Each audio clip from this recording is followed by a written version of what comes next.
Hi, everyone. Judge Andrew Napolitano here for Judging Freedom. Today is Friday, November 10th, 2023. Time for our end of the week intelligence community roundtable with my dear friends Ray McGovern and Larry Johnson. Gentlemen, welcome back to the show. Second time this week for each of you, and much appreciated. I want each of you to weigh in on this for me and for our audience, please.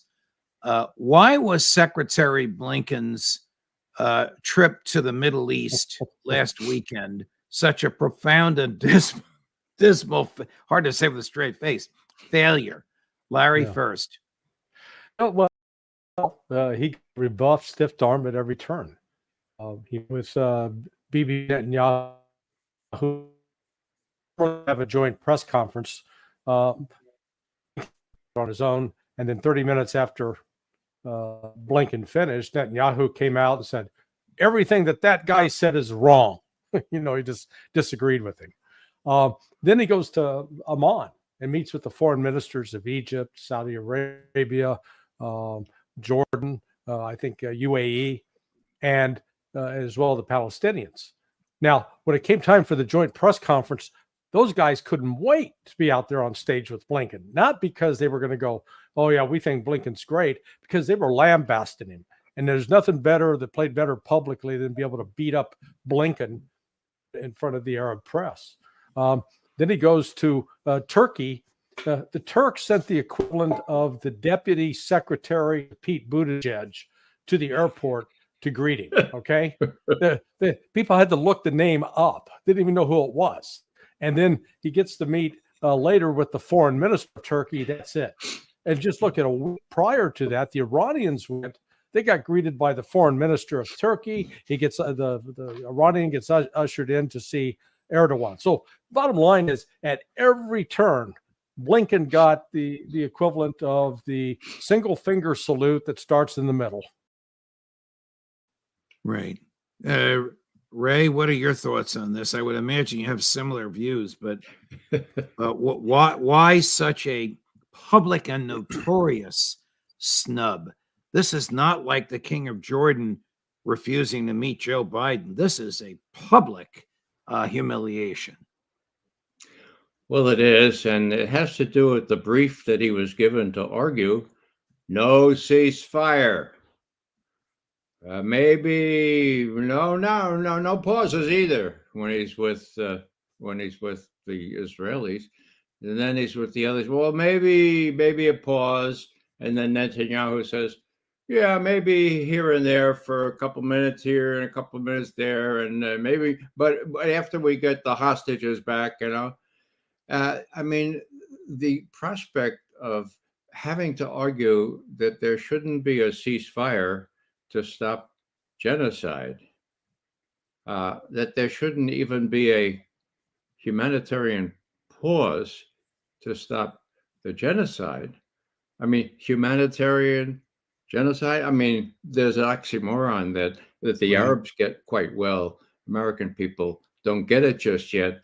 But it all has to do with Blinken being just as delusional as Zelensky, because he really seems to believe that the U.S. is so exceptional that it can work its will not only on the Arabs, but on Netanyahu. And Netanyahu thumbs his nose at Blinken and says, no, Blinken's got it all wrong. We don't want a ceasefire, and we certainly don't want a pause.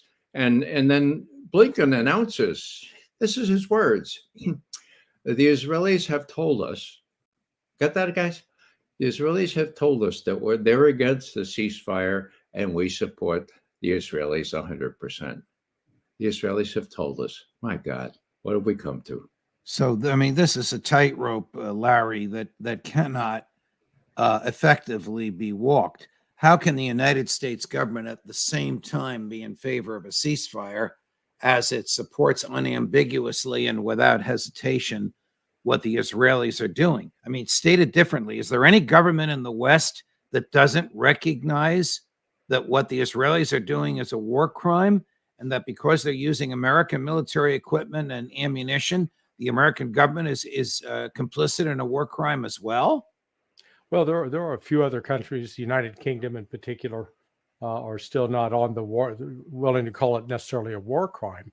But what this is highlighting is that the United States has lost tremendous diplomatic stature around the world as a result of this incident. And there are reports now coming out that the ambassadors, particularly from many of the Arab Muslim nations, are communicating back to Blinken's Secretary of State that these governments are furious, angry at the United States. Now, in this world, you only really have sort of two ways to get things done. Either you're militarily so strong and so powerful that you can coerce people, or you can economically coerce them, or through diplomacy, you can ask them and try to find out a basis of cooperation. The United States has seen its power on both the economic and military fronts erode significantly. And so that leaves us with trying to do diplomacy, and Blinken's a failure at it. Biden's a failure at it. And as a result, the United States has really sort of painted itself in a corner. So, Ray, how embarrassing is it for Blinken, for the Department of State, and for the Biden administration, for CIA Director Bill Burns effectively to go to the same places that Blinken had just gone to 2 days after Blinken got home? Ostensibly, I would imagine, and you correct me if I'm wrong or amplify on this, please, as you see fit, to do what Blinken failed to do. Well, Judge, I'm going to cite an instructive apocryphal story about a West Point reunion 30 years after graduation, where a major general confronted a fellow that had left after 5 years. And he said, "What are you doing now, Elmer?" And Elmer says, "Oh, I've got a job with the circus." "What do you do?" "Well, I clean up after the elephants, after the performance." I said, "Elmer, you come work for Raytheon where I am. You don't have to do it." And Elmer said, "What? And get away from showbiz? Leave showbiz?" That's Bill Burns to a T. He didn't want to leave showbiz. Okay, so he's cleaning up after Blinken, after this circus, aptly described by my friends. This is a really a debacle, and it all has to do. And again, I mean, it seems strange, but Blinken really believes that he can work his will because he's the United States, not only with the Arabs but the Israelis, and he can't. And so here goes Bill Burns to clean up and then to give Biden the appearance that they're working really hard on the hostages. And who does he show up in Qatar with? With the head of Mossad.